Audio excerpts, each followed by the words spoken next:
Bilirsiniz, İslam dini Azerbaycan Respublikasının dinidir. Azerbaycanda yaşayan əhalinin əksəriyyəti İslam dininə mənsubdur. İslam dininə itaat edir. Bismillahirrahmanirrahim. Əziz izləyicilərə maraqlı bir mövzunu çatdırmaq istəyirəm. Belə ki, ümummilli liderimiz Heydər Əliyev 1994-cü ildə Məkkə ziyarətinə gedərkən bu hadisə ilə bağlı bir nüansı dahi şairimiz Zəlmixan Yaqub bizə yazdığı Peyğəmbər əsərində bizə nəql edir və həmin bu nəqli sizə oxumaq istəyirdim. Belə ki, buyurur ki, Zəlmixan Yaqub, bu səfərdə heç vaxt unutmadığım mübarək bir anın xoş təəssüratını hörmətli oxucularımla bölüşmək istəyirəm. Məkkə ziyarətini başa vurub Bakıya qaydırdıq. Təyyarəmiz buludları yara-yara vətənə doğru qanadlanıb uçurdu. Bir də gördüm, prezidentin köməkçisi sakitcə yaxınlaşdı.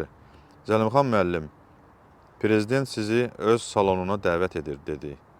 Dahi rəhbərimizin əyləşdiyi salona keçdim və unudulmaz söhbətinin şahidi oldum. Xalqımızın çox hörmətli ziyalıları Hacı Allahşükür Paşazadə, Həsən Həsənov, Hacı Vasim Məmmədəliyev, Bəkir Nəbiyev, Ziya Bünyadov, Tahir Salahov, Arif Məlikov və başqa görkəmli şəxsiyyətlər prezidentin ətrafındaydı. Söhbət İslami dəyərlərimizdən gedirdi.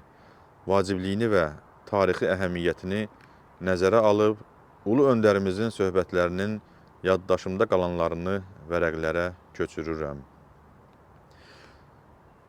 Ulu öndər Heydər Əliyev, Allah ona rəhmət eləsin, bu sözləri deyir. Mən Məkkəyə ona görə belə geniş bir heyətlə gəldim ki, Məkkəni, Kəbəni, Allah evini hamımız ziyarət edib, bu ziyarətdən öz həyatınız üçün nəticələr çıxarasınız. Məkkəyə hansı duyğularla gəlmisiniz? Burada hansı hissləri yaşadınız? Məkkədən Azərbaycana, evinizə, ailənizə hansı mənəvi dəyərləri aparırsınız?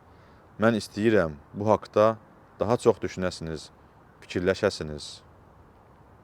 Sovet hakimiyyəti illərində 70 il Məkkənin, Kəbənin yollarını üzümüzə bağladılar.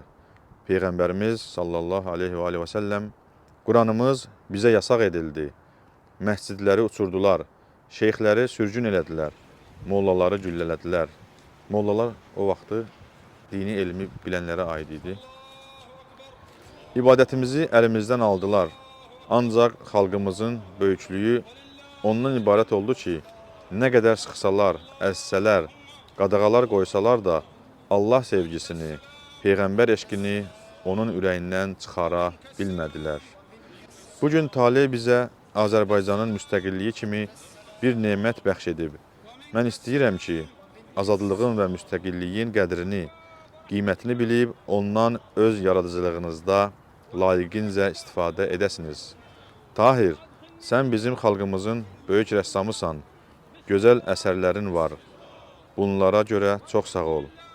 İndi istəyirəm İslam dini ilə bağlı, Məkkə ziyarəti ilə bağlı Azərbaycan incəsənətinə yeni töhfələr verəsən. Zəlimxan, sən də öz öhdənə düşən vəzifənin böyüklüyünü, yaradıcılıq məsuliyyətini yaxşı dərk etməlisən. Gözəl əsərlər yaratmalısan. Ədəbiyyatımızın dini dəyərlərlə bağlı mövzusu Cavidin Peyğəmbəri ilə qapanıb. Uzun illərdir bu sahə şumlanmamış xam torpaq kimi qalıb. O qara torpağı şumlamaq və o şumlara sağlam mənəviyyat toxumları səpmək siz yaradıcı gənclərin boynuna düşür. İndi o toxumları səpməyin vaxtı gəlib. Quran-ı Kərim bizim müqəddəs kitabımızdır və İslam dininin,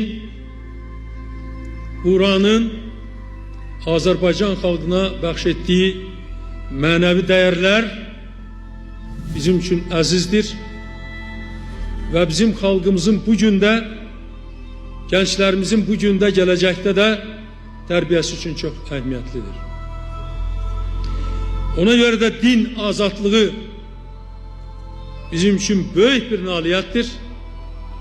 İslam dininin bəşəriyyətə bəxş etdiyi bütün nemətlərdən hər bir Azərbaycanlı səmərəli istifadə etməlidir və xüsusən İslam dininin tələblərinə uyğun olaraq cəmiyyətdə